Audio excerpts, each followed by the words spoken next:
My name is Shabnam Tolouei, and I'm delighted to be here with all of you today for the event Women Defining Women.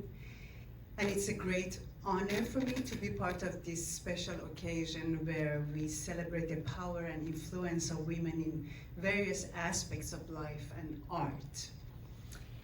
Before we get started, I must admit, as you see, I have my papers. So this is self-explanatory, but I am going to emphasize that English is not my first language, neither my second language. So my accent and vocabulary might add a little something unique to our conversation tonight. But I hope you will bear with me as I navigate through this beautiful language, English language. So, collaborating, woo! It doesn't work correctly. Okay, thank you. So, collaborating with director Marzieh Meshkini, who was both a student of Makhmalbaf Film House and Mr. Makhmalbaf's wife, was an enriching experience. This film was initially considered a school project. And after each shooting day, there was a gathering where Mohsen Makhmalbaf would share his thoughts and comments about the production team. So it was kind of master class, I can say, that we were learning from him about all the aspects of the production. Beyond the impressive artistry of the film, The Day I Became a Woman is a narrative that mirrors the struggles, dreams, and aspirations of women from all walks of life. Released in 2000, the film comprises 3 interconnected segments, each portraying a different stage in a woman's life. In the first segment, Hawa, we meet a young girl who, upon reaching her 9th birthday, is considered a woman according to local customs. Faced with the sudden transition into adulthood, she embarks on a journey of self-discovery. The second episode follows a young bride named Ahu, who defies societal expectations by participating in a woman's bicycle race despite her husband's threats of divorce if she doesn't get off the bicycle. Clad in her black traditional veil called chador and riding a bicycle, Ahu symbolizes the determination to assert her independence. The final segment, Hura, centers around an elderly woman who, after years of poverty, inherits some money in the last years of her life, and her story is a poignant reflection of resilience and strength in the face of adversity. Throughout the film, we witness characters challenging societal norms to attain personal liberation, showcasing the power of rebellion in asserting their agency. The Day I Became a Woman left a lasting impact on both audience and critics, earning international acclaim for its artistic brilliance and powerful social commentary. When I stepped into Ahu's shoes as an actress, I immediately felt a strong connection with her struggles, dreams, and determination to break free from oppression. I found myself drawing a parallel between my own journey as a Baha'i woman persecuted in Iran and Ahu's story of defying the rules to participate in a bike race. Being a Baha'i, I have personally experienced serious discriminations in my homeland. Religious minorities, including followers of Islam, who dare to dissent have faced severe restrictions on their rights and freedoms. This first-hand experience has given me deep insight into the challenges Ahu confronts. In The Day I Became a Woman, the bicycle symbolizes more than just a mode of transportation. It represents liberation. Similarly, the Baha'i faith has taught me that genuine liberation emerges from staying true to one's convictions, even when faced with persecution. I grew up in a mixed family, half Muslim, half Baha'i. We were happy together. We didn't have any problem. We didn't judge each other. We didn't talk about our beliefs. That was considered something really, really private and personal. For many reasons, I finally, at the age of 17, decided to embrace the Baha'i faith, which promotes peace and unity among all humankind, without being against Islam or any other religion or against non-believers. So as soon as I embraced the Baha'i faith, I faced closed doors to many opportunities, such as doors to higher education in universities, which are all controlled and filtered by the security service of the Islamic regime of Iran.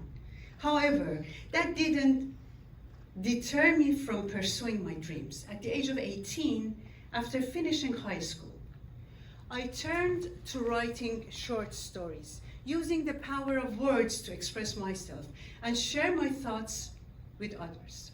Some of my short stories were published in a weekly magazine at that epoch called Soroush. My passion for writing led me to explore the creative outlets, and I started delving into film scripts and playwriting.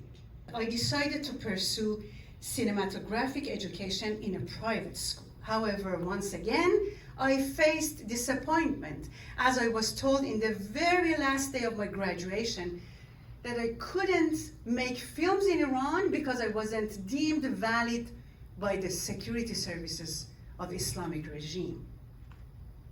That's when I stumbled upon the magical world of theater and stage acting. Unlike the field of cinema and entertainment, theater wasn't as tightly controlled by the government, making it a refuge for artistic expression and detouring around the censorship. The spotlight felt like home, and I was exactly where I truly belonged to.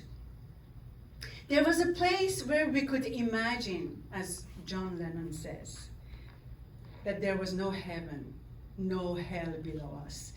There was no religion and no one to judge us. Little did I know that my journey was about to take an extraordinary twist. Fate intervened and I caught the attention of none other than Mohsen Makhmalbaf himself. After Makhmalbaf watched me acting on stage, he extended the invitation to portray Ahu in Marzia's movies The Day I Became a Woman. I was so happy and delighted. It was a dream come true, offering me the perfect platform to showcase my talent in front of a professional camera and share my voice with the world of filmmaking and cinematography. Over the next 10 years, I achieved remarkable success, winning 5 prestigious awards as Best Actress, Best Playwright, and Best Director. Additionally, I authored 4 plays and an educational novel about dramatic arts, which has become a valuable resource, according to others, not to me, for young adults in theater schools. However, as my career flourished, while playing in a famous TV series, I was given the questionnaire, that questionnaire. My fate, which was never, ever advertised or unveiled by me, became a target, and I faced a difficult dilemma. I was pressured to convert to Islam in order to continue working in my profession. But staying true to my dignity was non-negotiable. I made the painful decision to leave my beloved country, Iran. Leaving behind my family, friends, and the familiar comfort of home was heart-wrenching. But my passion for storytelling and the power of my maybe convictions, I don't know, dignity, I don't know which one, after a long period of depression in France, kept me going.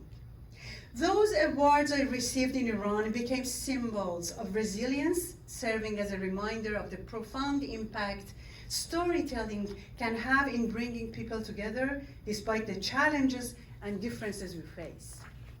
My journey as an actress and the story of all who have taught me the immense power of storytelling. The day I became a woman is not just a tale bound to Iranian culture. It resonates with the aspirations of women, religious minorities, sexual minorities, and marginalized individuals across the globe. The film's message transcends borders and speaks to the shared human experience, reminding us of the strengths and determination that lies within each one of us.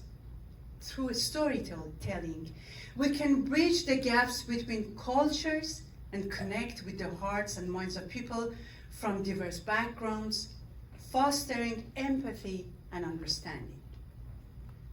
After the day I became a woman, received recognition at various festivals, my heart swelled with joy when the production office called me, the director of the Nantes Film Festival, Festival de Trois Continents de Nantes, in France. The director of that festival extended a personal invitation for me to attend the festival. Can you believe it? It was a dream come true, an opportunity to celebrate the film's success on an international stage. But as fate would have it, there was a barrier in my path. After the Islamic Revolution in 1979, Baha'is faced severe restrictions, and having passports and traveling legally became impossible for them. However, when Khomeini, the first leader of the revolution, died, the government surprisingly issued a one-time passport for us, seemingly as a way to expel us from our homeland. It was a bittersweet moment, as we were finally given the chance to leave. But I never imagined that one day I would leave Iran forever. That passport, issued in 2000, was my ticket to travel with Marzieh Meshkini, and you can imagine the excitement. Yet nervousness soon crept in as we reached the airport. I didn't want anyone to suspect that my passport was only for one-time use. It would show that Shabnam has a case with security services in Iran. My heart raced as we went through inspection. Finally, we arrived in France, a breath of fresh air after the journey. While sitting in a cafe in the city of Nantes, the French server came to us and asked why we were there. When I explained about the film festival invitation, he was amused by the title of the film. If you know French people, and if you know how they are interested in, oh la la, the day I became a woman, so it's so erotic for them. So he said, oh la la, le jour où je suis devenue femme, oh la la. How did you feel the day you became a woman? How did you feel the day you became a woman? Did it hurt? Was it painful? He asked me in a sarcastic or maybe charming way, I don't know. His question had a double meaning. For me, however, it held a deeper significance. I replied, yes, yes. It was painful to become a woman in my country, Iran. But I am proud of overcoming that pain. And it is still painful to become a woman in Iran. since last year, because of the revolution of Mahsa and woman life freedom, now everyone around the world knows the answer that yes, it's painful and it's so risky. But there are brave women and girls in Iran who accept all the pressures and tortures, and they want to break all the barriers. So, life's journey is indeed a tapestry of unexpected twists and turns, from writing stories at the tender age of 18 to standing before you today, sharing my experiences and celebrating the profound impact of the day I became a woman. It has been a remarkable adventure. Thank you for listening, and let's dive into the beauty of The Day I Became a Woman by Marzia Mishkini. Thank you.